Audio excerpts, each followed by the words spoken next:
Welcome back to my channel. আশা করি আপনারা অনেক ভালো আছেন। আজ আমি আপনাদের সামনে একটি ভিডিও নিয়ে হাজির হয়েছি। ভিডিওটি হচ্ছে একটি কমপ্লিটিং স্টোরি। স্টোরিটির নাম হচ্ছে ডেভোটেশন টু মাদার। এর অর্থ হচ্ছে মায়ের প্রতি ভক্তি। আজ আমি আপনাদের খুব সুন্দর ও সহজভাবে বাংলা অর্থসহ এই স্টোরিটি বুঝিয়ে দেব। আশা করি আপনারা ভিডিওটি না টেনে শেষ পর্যন্ত দেখবেন, অবশ্যই বুঝতে পারবেন। তো চলুন স্টার্ট করি আজকের লেসন্স। Devotion to mother, মায়ের প্রতি ভক্তি।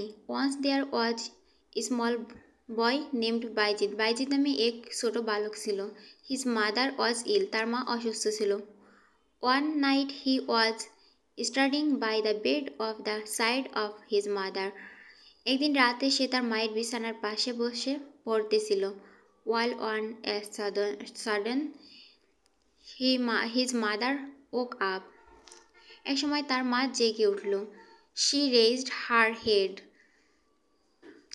তার মাথা হালকা উঠানোর চেষ্টা করল। And told her son to give her a glass of water. সে তার পুত্রকে বলল এক গ্লাস পানি দিতে। Bayezid went to the kitchen. Bayezid রান্নাঘরে গেল to bring a glass of water. এক গ্লাস পানি আনতে। But the pitcher was empty. কিন্তু সেখানে কোনো কলসিতে পানি ছিল না। He thought to fetch water from a distant fountain. সে ভাবল সে ঝর্ণা থেকে পানি আনবে।